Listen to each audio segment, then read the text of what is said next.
Hello and welcome to the Ice Guys. This is the show that takes you into the world of the National Hockey League. Every game, every day, from a betting perspective. With pro sports handicappers, Ian Cameron, Alex B. Smith, and various guests from the world of hockey and sports betting. And now, here's your host, Ian Cameron.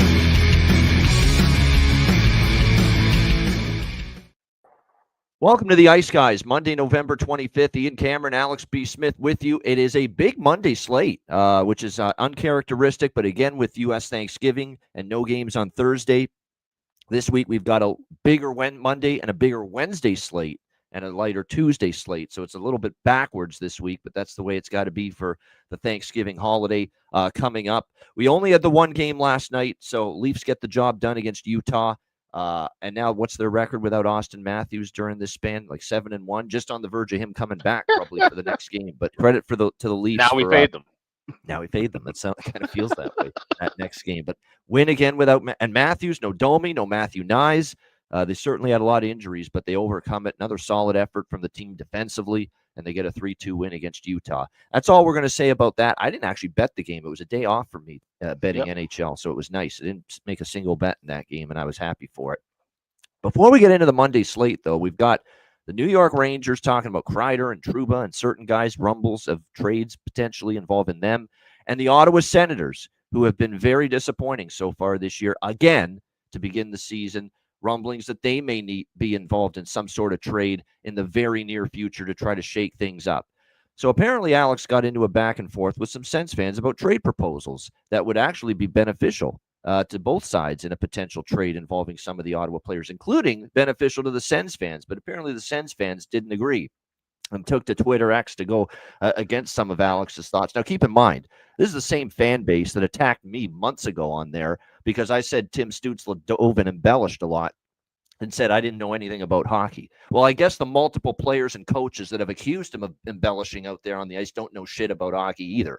So what the hell do I know? We've only seen visual evidence of Tim Stützle diving and embellishing. And I like the kid. He's a hell of a player. I've complimented him as a player. He's tremendous skill and ability. But my gosh, I mean, this is a very soft, triggered fan base, Ottawa. We're finding that out because I had my issues with them a while back with the whole Stützle stuff. And Alex, tell us about what's going on here with the Sens not liking what you're saying about what they should be getting in a potential trade involving their captain.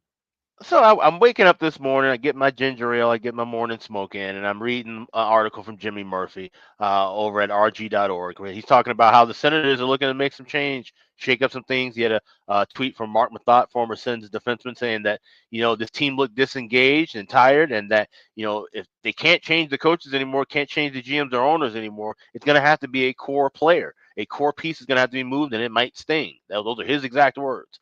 So, obviously, the first thing, the player that comes to your mind would be Brady Tkachuk, right? He's the heart and soul, the captain of that team.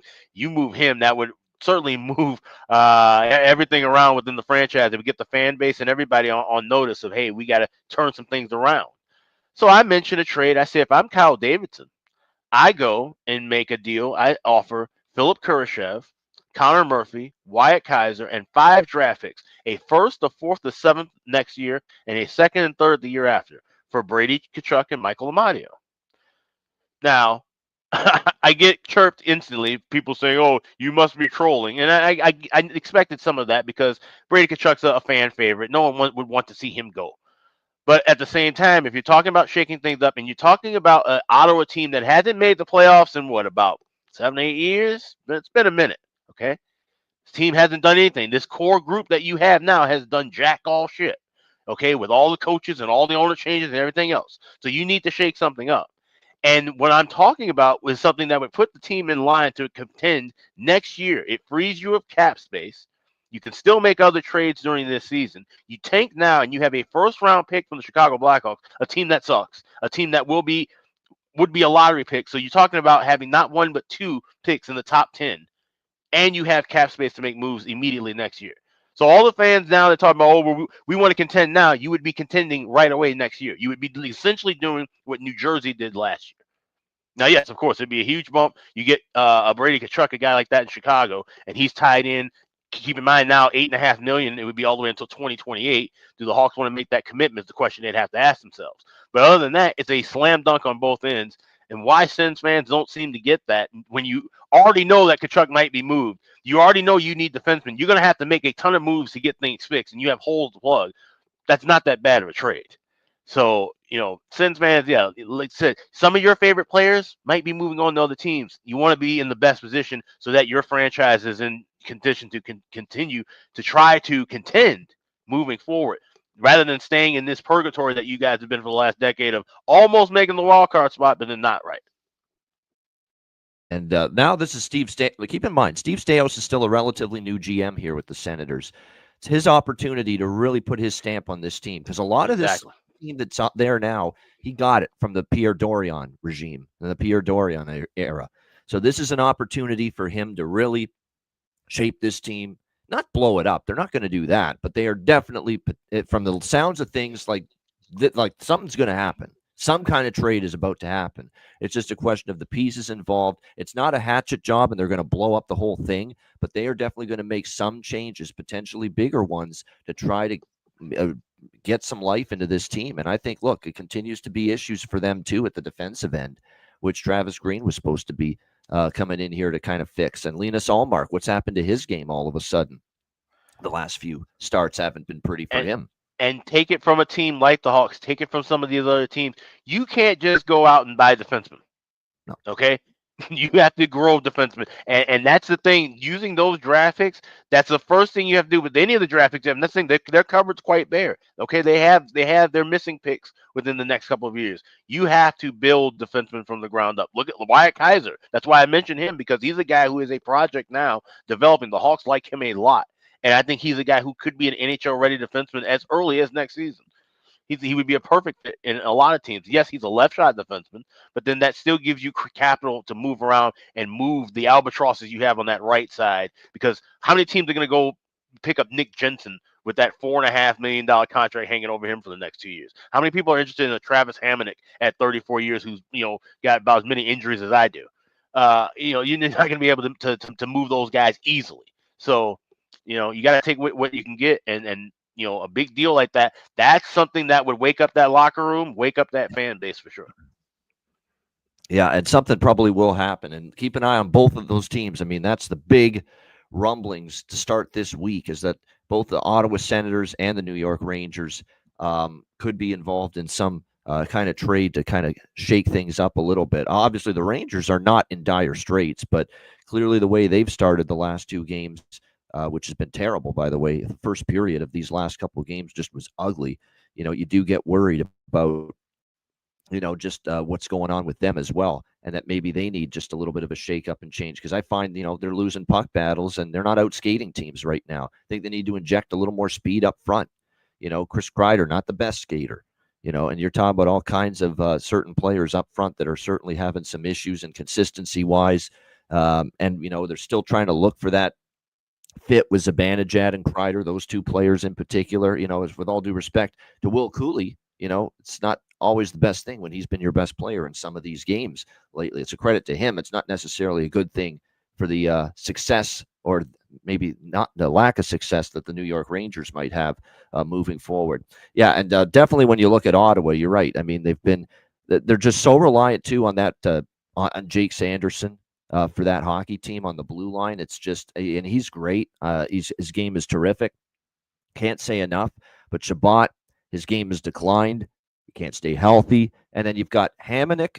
Jacob Bernard Docker was supposed to be this big-time prospect, and all he's done is ping-pong and bounce around like a tennis ball between the American Hockey League and NHL. Clevin and Jensen are just, decent at best third pair. Jensen, in fact, I don't think he's had a great year. Yeah, you've had all kinds of issues on that back end. And unless that gets better, and then you've got Ullmark kind of fighting it lately, of course you're going to struggle. Of course you're going to lose games. Of course you're going to give up goals. And we're seeing that right now, certainly, from the Ottawa Senators. All right, we've got a time crunch. We've got a little less than an hour to get through this Monday card. So we are going to go rapid fire, 11 games, and we'll begin with Colorado and Tampa Bay. Even money, -110, both sides. 6.5 being the total in this game. Colorado Avalanche, talked about for a few shows now. They're getting healthier. It's probably as healthy as they've been all season long. Ross Colton is really the only major piece up front that they're waiting to return. Well, Landeskog too, but we're talking, this season, Landeskog's been out for years, it feels like. Colton's the one they're waiting on to get back. But other than that, they're healthy up front. They've got, obviously, Big Val Nichushkin back. Lehkonen came back. Duran came back recently. And what an impressive beatdown they put on the Florida Panthers over the weekend. 7-4 victory over Florida. Very impressive. Florida got the early lead. And every time Florida scored, Colorado responded. Then it was a big second period, 4-1 in the second period. Goals by 4 different players: Drouin, O'Connor, Girard, and Rantanen, all getting on the scoreboard as they really did some serious damage and made life one of the more difficult games that Sergei Bobrovsky certainly has had in quite some time. Very impressive win for this Colorado team. We'll see if they can carry that over here to Tampa, where the Lightning dropped a 4-2 decision to the Dallas Stars on Saturday. Very impressive win for Dallas. Tough loss there for the Lightning. It was a pretty even game, 29-28 in shots. I think the difference was, look, Dallas had a couple odd man rushes, just a gorgeous game-winning goal. I don't know how he put it in from the angle he was at, Duchesne, but that was the game winner for the 3-2 goal. And then they got the late a power play goal just after that from Hintz to really put it away, 4-2. So disappointing loss for Tampa, who otherwise have played pretty well at home. Tampa at home and off a home loss is usually the kind of betting situation I'm not looking to bet against, but I don't know if I'm looking to bet against Colorado. I like the way they're going. They're very capable, and this is obviously a matchup of two teams that faced off in the Stanley Cup final a few years ago. It should be a great game between these two teams. Onanen and Vasilevsky currently projected to be the starting goaltenders in this game, although I'll point out that neither one's been confirmed as of yet. We have seen 3 of the last 4 games between these teams go over the total. That's what I'm looking at here. Probably an over by Fecta. Probably like the full game over just a little bit more than the first period. But I do think we'll see some goals here. Even with Vasilevsky, he did give up 4 in the loss to Dallas. And now we're talking about a firepower-laden Colorado team that's coming into town here with all their weapons back, essentially. So I think the overs are live here. We could see some goals tonight between these two teams. Still have lack of confidence consistently in Onanen, who had that little run, and now he's kind of trended back down just a little bit in some of his recent starts, and it's looking like he might get the start here. 2.81 goals against, 866 save percentage for him coming into this one. Alex, what do you think here? Colorado, Tampa Bay. Yeah, if you're looking for me to give you some money line sides, today's your day because there's a lot of sides I like, and one of them here is Colorado. I laid $1.04 at FanDuel. Like I said, they're in good form right now. This is I know Tampa Bay has won 5 of the last 6 meetings, but I just trust in Colorado being in better form right now on the road. And we talk about that too. When teams have struggled, better for them sometimes to get away from home, get on the road, have a more business-like approach. I think that's the way they handle things in Tampa Bay tonight. So give me the Avs on the money line. Yeah, for me, Tampa, I think, came into the Dallas game after the 7-6, debacle that it was with Columbus. They kind of went into that game saying, you know what, let's tighten things up. But now they only scored 2 goals, and now I'm hearing some of the things. Well, we just got to do a better job finishing. Now the emphasis is on let's, get going offensively again. So I think it'll be a fun game. I think we'll see goals. Alex likes Colorado here in this one. By the way, Nick Paul looks like he is out once again. And I mentioned that because, look, he's been obviously good this year for the Tampa Bay Lightning and certainly might be missed again if he is out of the lineup. Washington and Florida. We've got the Panthers, -170, home favorites, 6 the total. A bit of adversity, wouldn't you know it, for the defending Stanley Cup champions who could not avoid their first 3-game losing streak of the season with that 7-4 loss to Colorado. And yes, that is indeed the first 3-game skid all year for the Florida Panthers. Now they're going to try to avoid their first 4-game losing streak here against the Washington Capitals, who, without Ovi, the offense has indeed dried up. 3 goals in the last 2 games combined for the Washington Capitals. 2-1 loss to Colorado, 3-2 loss to New Jersey. We'll see how this one plays out. We have seen all but one of the last, of the last 8 head-to-head meetings. All but one of them have seen at least 6 goals. So I like the over by Fecta. This one, I like the first period, though, a little bit better than I do the full game. I mean, if you're talking Washington in particular, they have been a first period over machine for, wow, a long time now. Now, again, a lot of these games, of course, were pre-Ovechkin injury. That is a little concerning, but the first period over did cash Saturday night in the New Jersey-Washington game in one of the games post-Ovechkin's absence for the Washington Capitals. So the first period over has been super strong with the Caps. Even without Ovi, the first period over cash Saturday night. I think you got two teams off losses, two teams off multiple losses in a row. So I think you're going to see definitely an onus on Washington trying to come out strong, get on the board early. Same thing, obviously, for the Florida Panthers at home, wanting to get off to a fast start as well. So first period over, really like that. A little smaller for me on the full game. Alex, what do you think here? Washington, Florida. So over trifecta, but I'm playing the first period's pregame, and I'm looking for that full game over in game. I think it won't be a score early to the point where we can get at least plus money at 6 or even 5.5 laying the price. So at that's what I'm looking for. I'm actually looking to lay. I'd rather lay 130 with 5.5 here than go plus 110 with 6. Like you said, because Washington has been a little streaky without number 8 in the lineup. So definitely like the first period over. Lay 125 at FanDuel with that. At DraftKings as well. Also grab plus 172 with that. Both teams to score in the first period.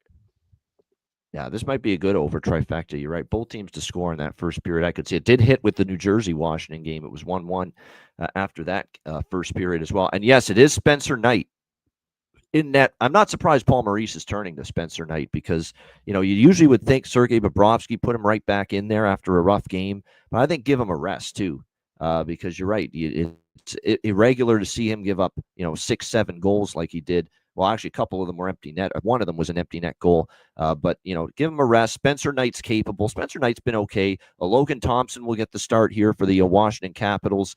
And like I said, Spencer Knight, you actually look at the way he's played here, some of his last few starts, the Chicago game, he only gave up 2 goals. He gave up 3 to New Jersey. He's been okay, but he will be tested here tonight by this Washington team. Like I said, off the losses, definitely. Interested in seeing how Spencer Knight responds, and actually interested how both teams respond. Both of them have lost multiple games in a row. And in saying that, great stat for Terry Ray Vegas, who mentions 11-0 to the first period over when the Caps are off of a loss. So that is very strong. That is, and obviously they were off the loss to, who was it? The first game without Ovechkin. Who the fuck was it they lost to? That first game without Colorado. Okay, yeah, Colorado. Colorado beat Washington last week in Washington. That was the first game without Ovi. And obviously that was a loss for the Capitals. What happened? New Jersey game, first period over. So it speaks to that angle. Yeah, 11-0. Off a loss for the first period over. Wow, that's a hell of a trend. Great find. Absolutely. Yep. See, and that's why we love our listeners and our chat people on YouTube here. These aren't guys that are just coming here and absorbing what we say and all the info and stats and data we have. They bring it with some of their own fire and some of their own great numbers and trends and angles. And that's the kind of stuff we love seeing from our very astute, very educated, very smart, savvy NHL bettors that are part of our YouTube chat every single day here for the Ice Guys show. All right, Vegas and Philadelphia.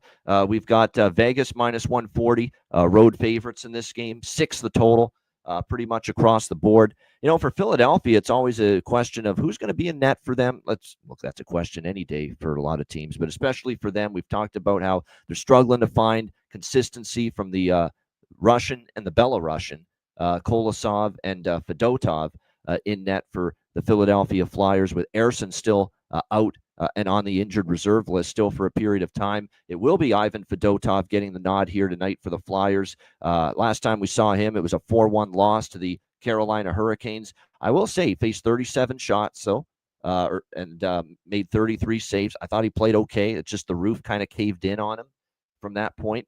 We'll see if he can turn things around here tonight against the Vegas Golden Knights, who are coming off a smackdown over the Montreal Canadiens, 6-2 on Saturday night to win back-to-back on this road trip, bouncing back from losing the first game against Toronto and then getting 3-2 and 6-2 wins in the next 2 against Ottawa and Montreal. Philly off the come from behind victory against Chicago Saturday afternoon by a score of 3-2 in overtime. See if they can keep that going here. The concern, I guess, I would have with Philly is, well, they did get a win against Tampa on the road in a shootout, and that was a Fedotov start as well. But A lot of the other wins have been sisters of the poor wins: San Jose, Ottawa, Chicago. The recent victories that the Flyers have got. Are they capable of stepping up here against the Vegas Golden Knights? That remains to be seen. Philly did beat them last year, believe it or not, here in Philadelphia. 4-3 was the final in overtime. Previous to that, Vegas won 3 in a row. I'm off this game. It's a big card. Not really a lot I love here. And even with this total of 6, I'm not rushing to bet the over, even though that's usually been the move for me when Fedotov's been in net, because I will acknowledge he's been a little bit better in recent starts, not to mention the Flyers, 3 straight unders coming into this game. They're trying to play tight. They're trying to play a defensive style to aid these goalies and give them a puncher's chance for success. And for that reason, just all around, I'm probably going to be off the game. You could maybe talk me into maybe a couple bucks on the draw in this game, but that's about it, considering the game went to OT last year in Philly between the Golden Knights and the Flyers. Alex, what do you think here? Vegas, Philadelphia. Yeah, I'm looking for live overs. I like first period and full game overs, but I want to just get better prices and numbers in game. So I will have some small shots on those, maybe even like the sprinkle on the draw as well. But yeah, not the best game on the board tonight on a busy for Monday. Vegas wraps up their road trip, by the way, Wednesday night, right before Thanksgiving, and then they go home, obviously, like everyone does for Thanksgiving. Then they start Friday. But they are at Colorado Wednesday night. That is a huge game. That makes this spot, just for me at least, a little dubious here for the Golden Knights. This is one of those spots where if you don't bring it, and that could be trouble here for Vegas. And Vegas still on the road too. Let's keep in mind, still a 5-6 below 500 road record on the season. I trust Vegas to lay an egg here rather than the spot against Colorado. Yeah, no doubt. I mean, that game probably jazzes them up a little bit more than this one does, no question. All right, Nashville and New Jersey. We've got the Devils minus 140, home favorites, 6 the total, shaded to the under.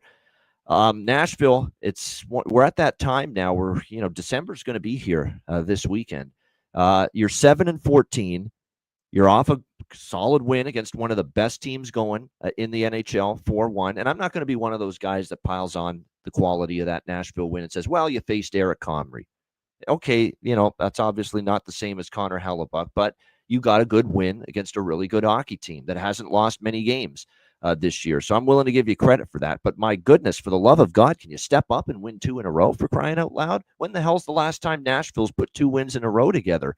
You're never going to get yourselves back into the position you expected to be this season if you can't win 2 games in a row. And that's something they have not done, this team, since late October, when they beat Boston, Chicago, and Columbus. 3 straight games. Well, look at those 3 wins. Boston stunk early in the year. They already let go their head coach because of it. And by the way, we'll save the Montgomery news to St. Louis when we get to that game, obviously, tonight. Yeah. We haven't even mentioned that yet. Just the shortest time without employment probably in NHL history. Second shortest turnaround. Yeah, second shortest. But yeah, incredible stuff there. But Boston, Chicago, and Columbus are the teams they beat 3 in a row. The only other time they've put multiple wins together this year. And those are all terrible hockey teams for the most part. They're some of the worst teams going. They beat Colorado 5-2. They get shut out by LA the next game. Then they beat Utah 4-0. They lose to Colorado the next game. They beat Vancouver on the road 5-3. They get shut out by Seattle the game after that. There's been no evidence of this Nashville team putting it together, 2 straight wins, but I feel I want to back them, believe it or not, here tonight, because New Jersey at home is weaker than New Jersey on the road. New Jersey a 500 home team, 5-5. They're 9-4 on the road. They're off back-to-back satisfying victories against Carolina and Washington. This is a spot where I could see them dropping it now back home. And remember, this team lost at San Jose, 1-0 on home ice recently as well. So I kind of feel like, I want to take Nashville here, but the not being able to put 2 W's on the board together in a row since October kind of bothers me, kind of worries me. But I feel at this price, it's Nashville or pass for me. Alex, what do you think here? Predators, Devils. Give me the draw plus 340. We've seen heavy history with overtimes, including the last meeting between these two went to a shootout. Like I said, it's a game that Nashville needs, but this is also, like I said, a spot where New Jersey needs to play better at home. So I think those two trends kind of clash into each other. Plus 340 with a draw in my only play. Yeah. I've got Nashville still searched. Check the Patreon page later when I have everything confirmed. I'm still mulling over this. I want to see who's in net as well. for this game tonight. So again, patreon.com/Ice Guys, just $10 per month. Sign up if you haven't already. All the plays will be there from all the Alex and me, as they always are each and every day later, and we'll have some confirmation whether we'll be involved here in this one. All right, this is actually a really, really good card as far as quality matchups. Unlike the NFL, where it seemed like yesterday it was one good team versus one bad team. You've got multiple pretty good teams playing each other tonight. Colorado, Tampa, Washington, Florida. I was going to say Nashville's supposed to be good. But we think they're better than their record, or at least we'll see. We'll give them a chance to prove that. But New Jersey's good. And this next game, man, Dallas and Carolina doesn't get much better than that either. We've got Carolina -130, home favorites, 6.5 being the total in this game. Carolina off their first, now, should have known when we're talking about the three teams on Saturday that hadn't lost 2 in a row all year. I think Carolina was one, Rangers were another, and there's a third team in there that hadn't lost 2 in a row this year. That also lost. I can't remember, but anyway, all the teams that hadn't lost 2 in a row, well, they finally lost 2 in a row on Saturday, and one of them was Carolina with the loss to the Columbus Blue Jackets in that one, and it was a wild up and down affair. Not one of the better games defensively from the Carolina Hurricanes, not one of Kochekov's better games. And certainly they were able to score on Columbus and Merzlikins, but they end up losing 5-4. And more importantly, they lose Pyotr Kochekov as well, gets hurt in overtime, just got clipped. And it looked like in the head area. And now when you see that, and he had to leave the game right away, you're worried symptoms of concussions and head injury. And now you know what those can be like. They can turn from days into weeks and even into months. And you're already a team that's got Freddie Anderson, old man Freddie, on the IR like he always is. That guy lives. That guy's bought real estate on the fucking long-term injured reserve list at this point in time, Freddie Anderson. And now you've got Pyotr Kochekov now on that IR as well. And so you're down to basically Spencer Martin, and you're scrambling now suddenly if trying to find some stability now in net, because you've also got the only thing you've got behind Spencer Martin now is Yannick Peretz, the Latvian kid. So you all of a sudden have to find some you're going to have to move quick here, because you're not going to be able to keep going long-term with a Spencer Martin and Peretz duo in net. You're going to have to find some reinforcements if we find out that Kochekov could be missing significant time. We know Anderson's not back anytime soon. And it looks like the latest about Kochekov's injury is concussion protocol, out indefinitely. And as soon as you see that dreaded phrase, concussion protocol, it really gets concerning. There's no doubt. So we should see Spencer Martin here in net tonight for the Carolina Hurricanes. It is someone that was able to get a shutout against the Ottawa Senators, but Ottawa's offense has been challenged lately. I don't know if you want to put too much stock into that. He was able to, obviously, he gave up 4 goals in a loss to the New Jersey Devils in the next game for Carolina, so keep that in mind. So you're talking about a guy that's, we expected him after shutting out Ottawa to maybe have some struggles in that next start against New Jersey, and he did.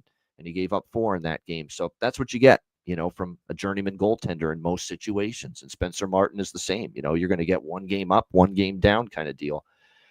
I do expect Carolina to bring a strong effort, though. 2 losses in a row, a team that's going to get their attention. The Dallas Stars, who had obviously a very nice win against Tampa. They've now won 5 of their last 6 games. Now, up until that Tampa win, the Minnesota win was a good win. There are a couple of weaker teams that they beat up on, San Jose, Boston, when they were struggling before Monty got the axe, Pittsburgh. But no, this has been a great stretch. And more importantly, Dallas found some offense again, which is great to see. 4 goals or more from the Dallas Stars in 4 of their last 6 games. 2 bets for me here in this game. Full game over 6.5, because we're going to get Spencer Martin. Dallas's offense is picking up. They're a bet on offense right now. That's for sure. Especially now, Rope, Hintz, and Robertson line starting to get going. We know what Duchesne, Seguin, and Marchman have done for that group. I think they'll score on Carolina. But give me Carolina team total over 3.5. I'm right back to it, Alex.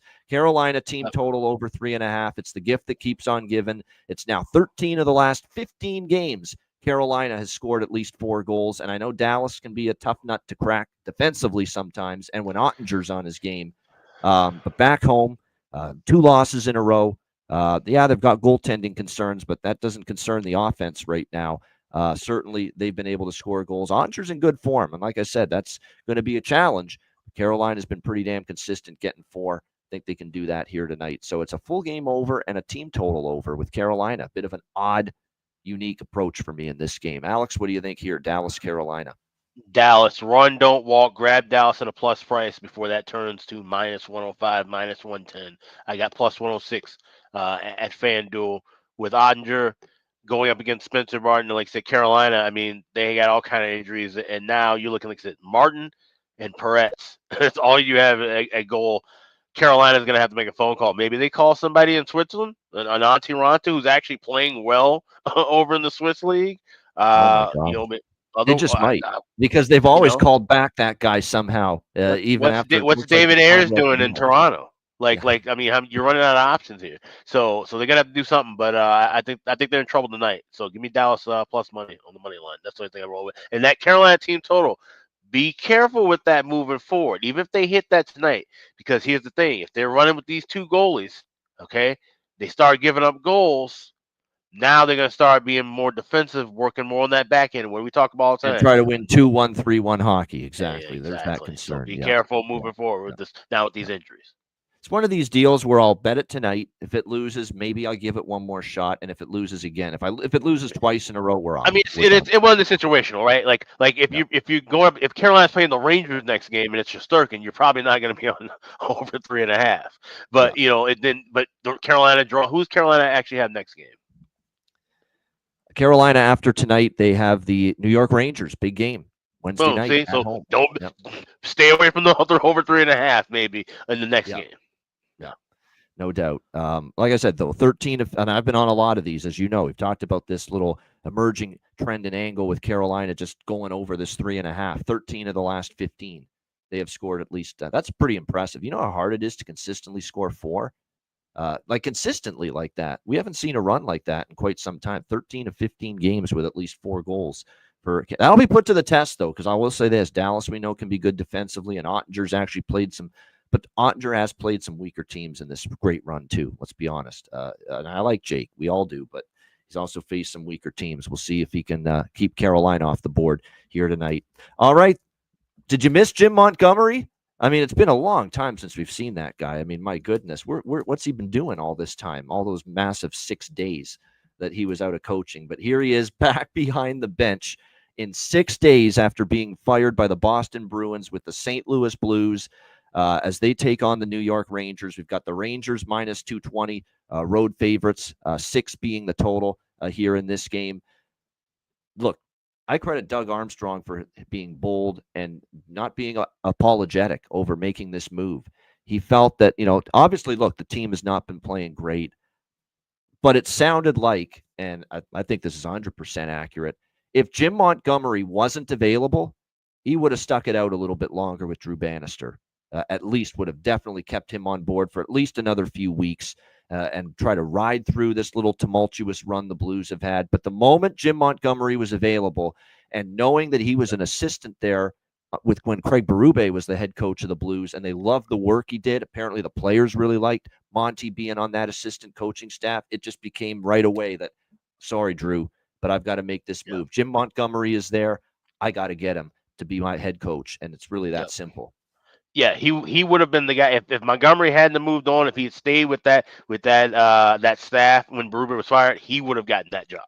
That's basically what yesterday said. And not only do you go and bring him back, but you sign him for 5 years. So that says to me that not only everybody loved him. The players were vibing with him.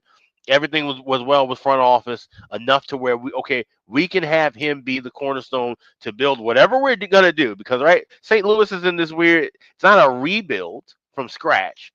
They're obviously not top contenders, but wherever they are, they trust in Jim Montgomery enough to lead them the next 5 seasons in whichever direction they go. So that's a lot of confidence, and let's see if there's a bump from that. I think there will be a bump. Let's put it this way. Rangers not liking what I saw the last 2 games on this road trip. How you start that poorly in the first period of both games, it's mind-boggling to me. I mean, I thought for sure, and that's why I like the Rangers against Edmonton on Saturday. I thought, after the Calgary game, they got dominated in the first period. 20-5 Calgary were the shots on goal in the first period. They were in their own zone the whole period. It would have been a lot worse early on if not for Igor Shesterkin. What else is new? We're starting to see that again with the Rangers, him bailing them out too often. And sure enough, eventually the Rangers got their game going. Second period was better, even though Calgary still had a slight edge. And the bottom line is you just can't start that poorly and make up for it. And the Edmonton game might have been an even worse start, even though the shots weren't nearly as bad.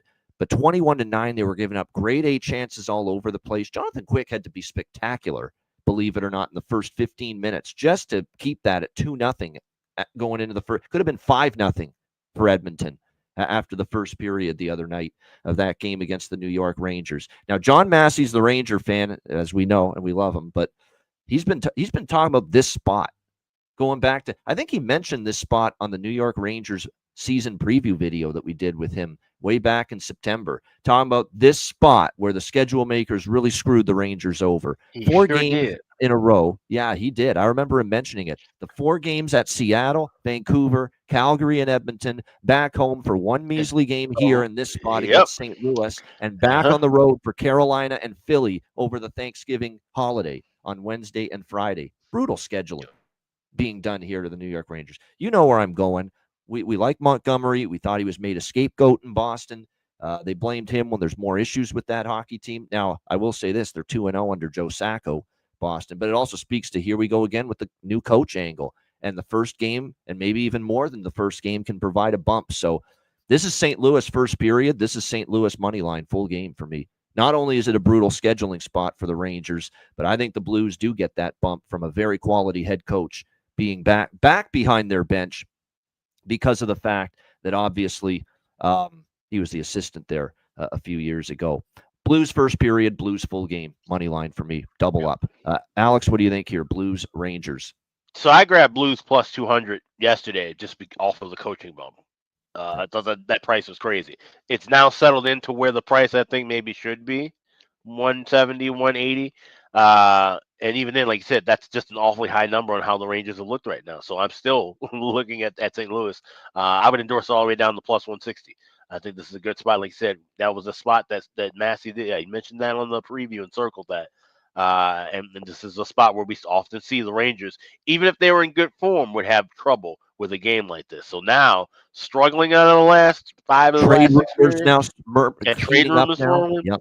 Yeah, this is a huge St. Louis spot. Yeah, give me Blues. Just Blues. I'm not going first period. I'm just going to go on full game money line. The only thing that would have made this better is if the Rangers won the last 2 games as opposed to losing them. This would have made this an even sweeter. Or even just the last one. From the Blues. Yeah.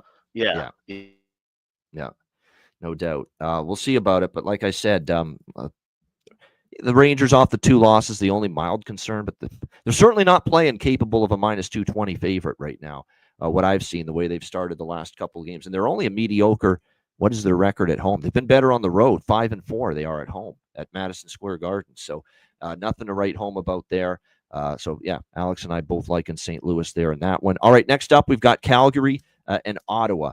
It is an all-Canadian matchup here. Ottawa minus 160, home favorites. Total sitting at 6 shaded to the under. How many times do we have to see Ottawa out there at minus 160? They're not any good right now.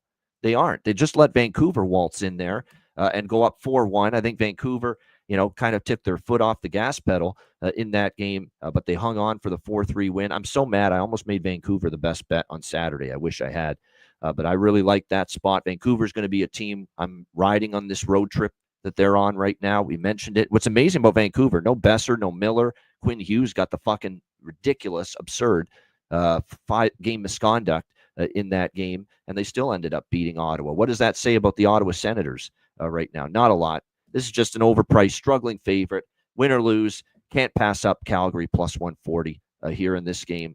Not at all. Now they're coming off a great homestand, starting the road trip, maybe a little, a little overconfident maybe, but no, I like the way they're playing. They're playing great defensively. They've won 4 in a row. Like I say, Ottawa's struggling mightily right now. This is just a numbers play. I cannot pass up taking Calgary plus 140 with the way Ottawa is struggling right now, struggling to score, struggling on the power play, struggling defensively again. struggling. Even Linus Allmark has been nothing to write home about. He's actually been fighting the puck lately. He hasn't had a good start since probably the Toronto game. The whole team hasn't had a good game since the Toronto game. That being said, it will be Forsberg tonight. And yeah, it's been a little bit better lately, but he's still up and down way too much for my liking. And we've got our boy, hungry like the wolf, Dustin Wolf on the other side. So yeah, Calgary plus 140. Pretty easy decision for me to bet this side. What do you think here, Alex? Calgary, Ottawa. The wrong team's favored. Give me Calgary plus 140. That's literally how I feel. You got Dustin Wolf going up against Anton Forsberg. You got this Flames team that's in good momentum against an Ottawa team that, once again, trade rumors, struggling defensively, just the same old shit in Ottawa. Yeah, give me Calgary plus 140. That's as easy as a bet as I can make. Made that earlier this morning. Yeah, no, it's one of these cards, guys. There's a couple dogs that are interesting here, in my opinion, on this slate. It's just the way it worked out, and this is just. I get it. The do factor. They're not going to go for the rest of the season. Ottawa. I get it. Maybe they do win tonight, but you're paying minus 160 with this team playing the way they are right now. No, thank you. I could understand the case to take Ottawa if they're like minus 120 or minus 130, closer to even money. They're still being priced like they are so much better than they actually are. And Calgary's being priced like they're so much worse than they actually are. And this kid in net's giving them a chance to win every night, Dustin Wolf. All right, next up, we've got Detroit and the New York Islanders.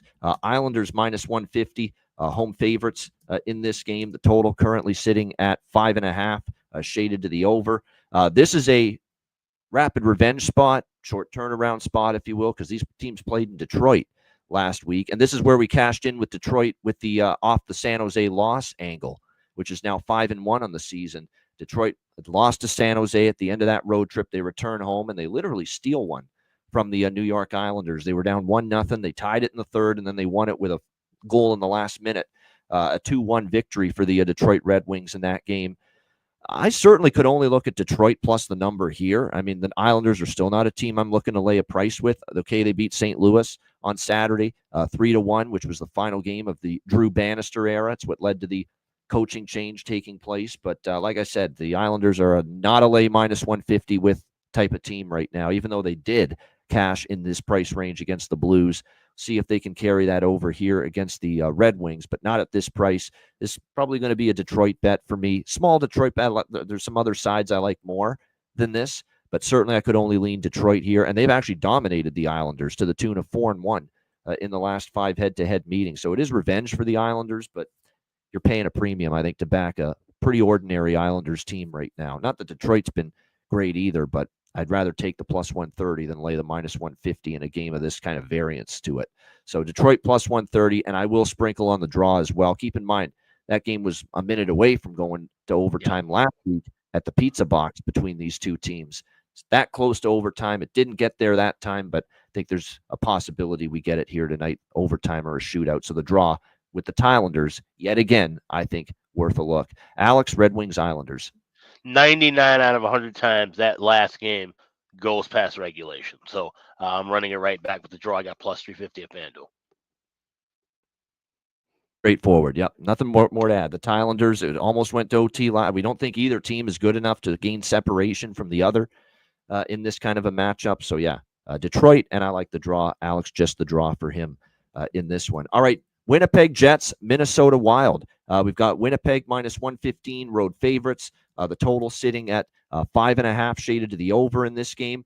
Got both of these teams, Winnipeg, I should say, coming off a 4-1 loss to the Nashville Predators in their last game. That was, again, an Eric Comrie start. Important to keep that in mind. Minnesota off a 4-3 shootout loss to the Calgary Flames on Saturday afternoon in that one. So we'll see if both teams obviously looking to bounce back and looking to have a better performance here tonight in this one. This has been a lopsided recent series history, 6 straight victories for the Winnipeg Jets over the Minnesota Wild, including 3 in a row here at XL Energy Center. So they've kind of made Minnesota their second home. And keep in mind, this is a very short travel for Winnipeg to Minnesota when you look at it.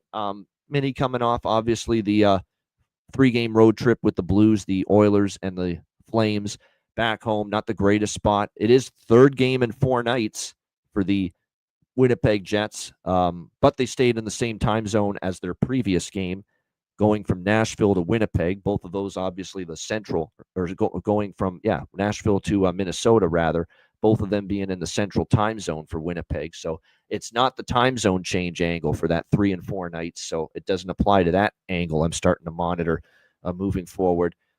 This is one where it's tricky for me. Put it this way, I'm not going against Winnipeg off a loss for a team that is 17 and 4 on the season. So obviously losing 2 in a row has not happened very often to the Winnipeg Jets. It only happened the one time, and that was the losses to Tampa and Florida back-to-back on that recent road trip. So I don't want to go against the Jets off a loss, but I don't know if I'm rushing to bet against Minnesota off a loss either. I like the way they're going. I like what I'm seeing from them defensively, even with the loss to Calgary. That was not one of their better defensive efforts, but prior to that, they were playing pretty solid defensive hockey, giving them chances to win. No question about that. So kind of could go either way. Maybe I get involved with a draw. I could see that maybe beyond 60 minutes, but I'm staying off a side here. Hellebuck and Gustafsson, same thing with the total. This could be an under. This could be an over. Both teams can score. Both teams can defend, and we've got goalies that have had great seasons so far, Hellebuck and Gustafsson. So I'd actually lean under a little bit, and I'm not alone because this total has gone from 6 down to 5.5. So we have seen a move in this number. Alex, what do you think here? Jets, Wild. Yeah, I'm on the draw here. Plus 330. It's obviously not the biggest price on the board. Everybody's kind of anticipating a low and slow game with that 5.5 total, but I think 330 is a worthy price. Maybe even take a shot here with a 2-2 correct score, plus 1200. So these are small sprinkles with both the draw and the correct score here, but I will have those in pocket. All right, good stuff there. And yes, like I said, we do, as far for Minnesota, there are, again, we'll have to monitor Kaprizov's status because there are obviously more. But here's the thing, too, about this, and certainly Ken Wiebe, who does a great job covering the Jets. He's covered that team for years. He does that Wiebe's World segment on their television. He used to, actually, but I don't know if they still do that on the Jets broadcast. But he's talked about the Dylan Samberg. Now, the betting markets are going to yawn over that. One of the depth defensemen on the Jets getting injured and out long-term with the foot injury that he suffered on the weekend. Well, Ken Wiebe said this is one of their more important shutdown players on that blue line. So let's see this Winnipeg team now moving forward. I've got this circled. What's this team going to look like? How are they going to perform defensively without Samberg? Now, I know they've still got, obviously, Josh Morrissey, and the blue line can be fairly capable. Neil Pionk and company, I get that. But Samberg's one of the better stay-at-home, shut it down, play good in his own end type of defenseman. He's really been solid at that end. And you're going to have to ask more now from Hayden Fleury. You're going to have to ask more from Ville Heinola and Colin Miller in these spots. They're going to have to get more ice time. Dylan DeMello is going to get more ice time now because he's going to have to move up and play with Josh Morrissey. So, like I say, we're talking about taking one of the better defensive defensemen out of this lineup now with the injury to Samberg. Let's see how Winnipeg plays without him. It's definitely something I'm going to be monitoring because if I see tonight, for example, this first game without him and they're giving up 4 or 5 goals and they're giving up grade A's all over the ice, maybe this turns into an over team without Samberg. Or if they maybe tighten it up and the other guys show signs of stepping up without Samberg, then maybe their defensive game as a team is still in at least okay shape with Dylan Samberg out. So it's definitely something I'm going to monitor. And again, as far as Kaprizov is concerned, we're going to know probably close to game time. Pre-game skate is when we're going to find out if he plays. Game time decision is the update on him with that lower body injury. All right, we got 2 games left, keeping a brisk pace because unfortunately we're short on time for these Monday shows, but we've got Seattle and Anaheim. Seattle minus 145, minus 150. Road favorites. The total in this one sitting at 5.5, shaded to the over here in this game. All of a sudden, we talk about coaches being fired, and certainly there's a bunch of them on the hot seat right now as well. And Greg Cronin his is starting to heat up a little bit from what I'm reading, that there's some dysfunctionality a little bit, the not breakdown in communication, but, as the message from Greg Cronin, who's one of those old school, crack the whip, pretty hard and tough on the players type of mentality, is it wearing out this young team a little bit? There is some concerns about that. They did have a solid 3-game win streak going, but got snapped by Buffalo on Friday, losing 3-2 in overtime to the Sabres. Meanwhile, Seattle 2-1 loss to Los Angeles. in their last game. So we'll see how this game plays out here between the Kraken and the Ducks. Kraken are just not a team I'm totally comfortable in the minus 150 type of price range going into this game. But I do think this is a spot where they should step up and take care of business, Seattle. Their road record's been less than inspiring, but Anaheim's been less than inspiring at home as well. So it's a kind of, you saw it off there. Seattle 3-6 on the road versus Anaheim 4-6 at home. So not exactly what you want to see as far as consistency from either of these teams. Seattle on the road, Anaheim at home coming into this game. I am going to ride what's been all of a sudden, a very emerging 8-1 run to the first period over for the Anaheim Ducks coming into this game tonight. That's right. 8 of the last 9 Anaheim games have gone over in the first period. I mean, we talk about this with Seattle. Again, there's shots, there's certainly opportunities, and there's not enough finish. And, we're starting to wonder, are the players on this team capable of being a good offensive team? Because the system's in place, the pace is in place to be a better offensive team, and we just don't see it consistently enough one game to the next from Seattle. But I'm going to buy into the 8 of the last 9 in the first period over for the Anaheim Ducks, and probably just the first period over, because Anaheim's gone under in 3 straight. It's been an under series history between these teams. So I will take the first period over, but that's all.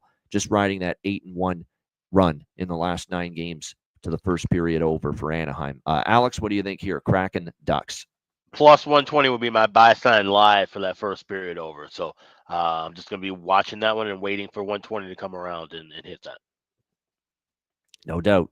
So again, that's I think it's a good spot because both teams are off losses and low scoring losses. Anaheim only scored 2. Seattle only scored the 1 against LA. It's a nice spot situationally to expect, a couple of goals in the opening period. So hopefully we will see that tonight from the Kraken and the Ducks. All right, final game. LA or West Coast battle, California clash here. The LA Kings taking on the San Jose Sharks. LA minus 250 road favorites, and the total sitting at 5.5, shaded to the over, minus 115. How about those Buffalo Sabres on Saturday night on Joe Thornton's big night? Jumbo Joe spoiling the party for the Sharks and their faithful. And it looked like San Jose was leading most of that game, obviously on Saturday night. And then here's Buffalo, who just had a terrific, swing in California, sweeping all 3 games against LA, Anaheim, and San Jose. Here come the Buffalo Sabres, just ripping it up in the third period with the 3 unanswered goals. Dylan Cousins, Alex Tuch, shorthanded, was just a backbreaker to give that up for San Jose. That ended up being the game-winning goal. And then Rasmus Dahlin put it away into the empty net. A big 4-2 comeback win for the Sabres and a very tough third period, resulting in a 4-2 loss for the San Jose Sharks at home on Jumbo Joe's big night. That's now 3 losses in a row for the Sharks, 1-6 in their last 7 games. So all of a sudden, not exactly trending in the best form. LA beat Seattle 2-1 in their last game. Keep in mind, these teams have played each other twice already. This will be the 3rd meeting this season. LA won in LA, San Jose won here at the Shark Tank. So I'm tempted by San Jose. I'll admit David Riddick is expected to be in net for the Kings. Mackenzie Blackwood expected for San Jose. Neither one is confirmed as of yet. I will point out, though, with Riddick, for as much as we've criticized him, last 3 starts he's given up just 1 goal in each game for the LA Kings. So he's actually played solid. The Seattle game, he gets the win. The Detroit game, he gets the win. The Buffalo game is the one he lost, but he only gave up 1 goal. He played solid, so he's actually had 3 pretty good starts in a row. See how this one goes. Total is just, it's hard to fathom how this game's going to go from a total standpoint. I kind of think of San Jose with Celebrini back in the fold as an over team. I definitely do not think that right now about the Los Angeles Kings. They are an under team, so I'm kind of torn when it comes to this total.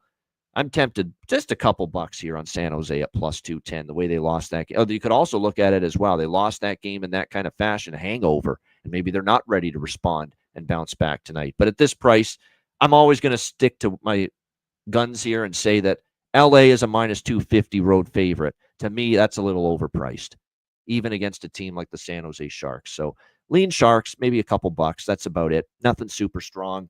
Alex, what do you think here? Final game, Kings, Sharks. Complete pass for me. I got enough stuff going on big Monday night. There you go. Short and sweet and to the point. Great stuff. Shout out to everyone in the chat. We appreciate it. Hit the like button on the way out.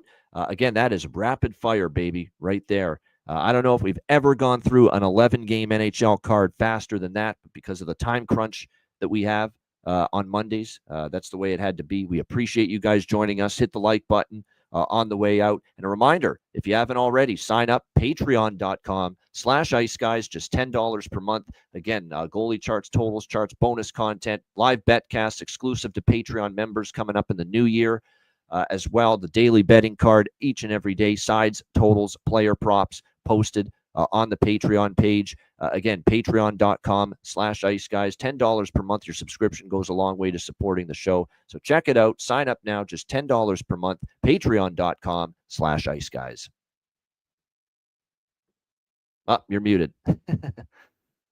Because of the Manscaped Monday, we have no Boston Hemp ad. So check out all the products at bostonhempinc.com. Save 20% off using promo code Ice Guys, and also sign up for the high holiday giveaways. The sign up form is available pinned on our page at X at @the_Ice Guys. Also available to the public at the Patreon page, patreon.com/Ice Guys. Look for that pinned post on the top of the page for the high holiday giveaway and find that sign up form. Sign up today. The contest will close December 16th when we announce the winners. No doubt. Now, this is a good time because you know what? Because we didn't have a recap, it threw me off, and that's usually when we play the Manscaped Monday ad. So we're going to do that now, and obviously we're going to play the Solid Fire Boston Hemp Inc. ad, as we like to do on Mondays, and, of course, the regular. So this is going to be a long break, folks. That's what I'm talking about. We'll see you in like 5 minutes because that's pretty much what it's going to be. We've got certainly a lot of ads coming up, but make sure you don't go anywhere. Bargain bin special of the night and best bets coming up right after we hear from our great Ice Guys sponsors.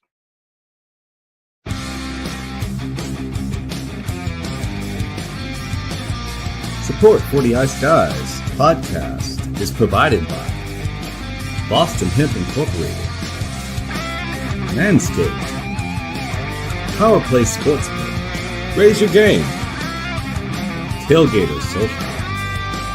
And a big thank you to all that subscribe to the Ice Guys Patreon page.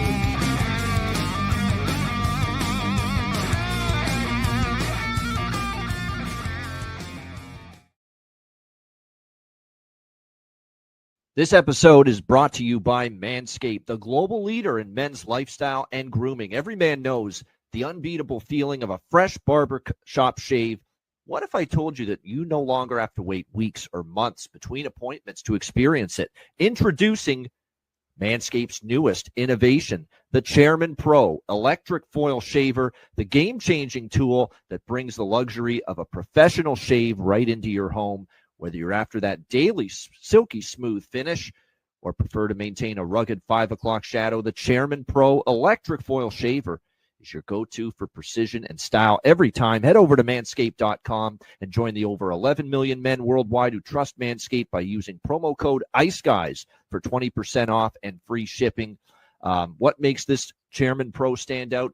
Versatility, precision. It comes with 2 interchangeable blade heads. You have the skin-safe foil, 4-blade foil for that close, smooth shave when you're looking to go completely clean. And if a clean shave isn't your style, that's okay. Switch to the skin-safe stubble trimmer to keep your stubble looking sharp and polished. Both heads are designed with skin-safe technology to help reduce razor burn and irritation. The last thing you need is to get nicks and cuts and all that shit to really irritate your skin. This will leave your skin feeling smooth and comfortable after every shave, reducing redness or discomfort. And a standout feature that truly differentiates the Chairman Pro is the Flex Adjust technology to give you that superior shave by allowing both blades and the pivoting head to seamlessly adapt to the unique contours of your face, and is gentle on the neck area to help you maintain great contact with your skin at every angle. If you want even more precision, there's a precision lock. When you lock it, the blade head sits firm so you can achieve a more precise shave. The Chairman is Pro is waterproof as well. You can use it in the shower. And the waterproof feature doesn't just make shaving easier, it also simplifies cleanup too. Just a quick rinse under the sink and you're all set. The Chairman Pro isn't just for daily shaves either. It's powerful enough to tackle up to 5-day growth. making it perfect, whether you're shaving every day or just tidying up after a few days. And up to 75 minutes of runtime on a single charge, you can take your time getting the perfect shave. It even has a travel lock to help make sure it doesn't accidentally turn on when you've got it in your bag when you're on the go.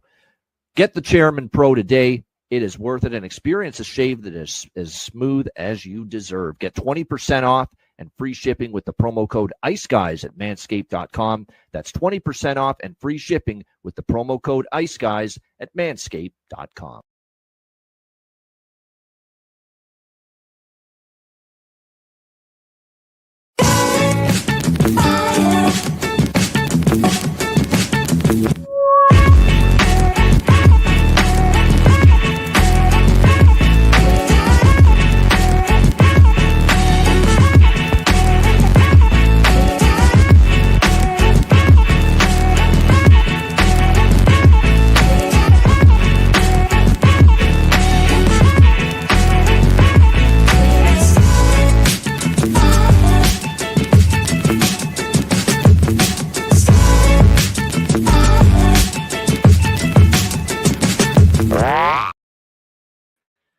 All right, shout out to all our great sponsors, including, of course, Boston Hemp Inc. Get 20% off using the promo code IceGuys at bostonhempinc.com. All right, bargain bin special of the night for this Monday. Huge card, 11 games. Alex, what do you like in the bargain bin? Well, we like Dallas to get some goals against Spencer Barton and that beat up Carolina club. And one of the guys that we haven't gone to this year, an old friend from last year in the bargain bin, Miro Heiskanen. Plus 650 available for him anytime goal at FanDuel. It's going to be my shot for Monday. Miro Heiskanen get a goal here. Plus 650 on the bargain bin for Monday. All right, there we go. A little Miro Heiskanen here for the Dallas Stars to get on the board for Alex B. Smith with his bargain bin special of the night. My bargain bin special of the night, there's certainly a lot to choose from. He's red hot right now for the Carolina Hurricanes, and he does just barely meet that plus 300 threshold to be bargain bin worthy. The red hot, and I mean red hot, this guy can't stop scoring right now. Jack Roslovic for the Carolina Hurricanes. He has got it rolling right now. So from the same game, I'm going with Jack Roslovic plus 300 for the Carolina Hurricanes tonight as they look to bounce back from back-to-back losses. A team that's consistently, as I've said, 4 goals in 13 of their last 15 games, at least 4 goals. Jack Roslovic's had a huge hand in a lot of the offense lately for the Hurricanes. So Jack Roslovic plus 300 for my bargain bin special of the night. Best bets for this Monday slate. Alex, what do you like for best bet? I got 2 of them. First off, we're going to go with the Caps and Panthers first period over 1.5 minus 128. Shout out to Terry Ray Vegas for that great angle. 11-0 for the first period over when the Capitals are off of a loss. That is very strong. Also 10-1 the last 11 overall. So that's play number 1. Best bet number 2, Calgary Flames plus 140. That's ridiculous, disrespectful. Dustin Wolf and this team have been red hot. Now going on the road against playing an awful Ottawa team. I should not be laying 160. Give me Calgary plus 140 and Capitals and Florida first period over 1.5 minus 128. Those are my 2 Monday best bets. There you go. 2 Monday best bets here. Washington, Florida, first period over. Calgary plus 140 against Ottawa. 2 best bets on this Monday for Alex B. Smith. That Calgary-Ottawa game, by the way, forgot to mention this in my Monday John Forsland voice. It's on Monday. It's only on Prime. There you go. It's the prime game. Flames and Senators for those in Canada. All right. Best bet for me on this Monday. Go big or go home. That's what we're doing here tonight. Monty gets a win in his debut with the St. Louis Blues. We're going to go St. Louis plus 180, plus 185 in some spots, even touching plus 190 in others. The big dog gets new life with Jim Montgomery behind the bench. If the Bruins can go 2-0 in the first 2 games with Sacco behind the bench, we like St. Louis to get it done in New York. The Rangers have issues, and now there's trade rumors swirling with Trouba, Kreider, and others. Not ideal for a team coming back off the road for this one game and then going on the road again. St. Louis, upwards of plus 190 against the New York Rangers for my best bet here for this Monday NHL card. So we both have a dog on our card for best bet. I love it. So there we go. This is a card. No, we got a few minutes left. This is a card where I believe, this is a capper's card. There's not a lot of angles and trends that are folding and falling in the position. This is where we just trust our numbers and look at some spots and hope to hit them tonight. So I hope we do big. Yeah, we trust what we're seeing, certainly in some of these games, that there's just some teams being mispriced right now in the betting markets. Good stuff, everyone in the chat. Thanks for joining us, and great insight today. Shout out to all of you. Hit the like button on the way out. A reminder, the Ice Guys is live 7 days a week, Tuesday to Friday, 2 p.m. Eastern, Saturday, Sunday, Monday, noon Eastern. If you can't watch the show live, download the Ice Guys podcast in audio form on all major podcast platforms, Google Podcasts, Apple Podcasts, Spotify, Stitcher, iHeartRadio, Amazon Music, and more. Download the Ice Guys podcast when you can't watch the show live. For Alex B. Smith, I'm Ian Cameron. Have a great Monday night. Enjoy the games and good luck, and we'll be back with you tomorrow on Tuesday for a very short, brief Tuesday card right here on the Ice Guys.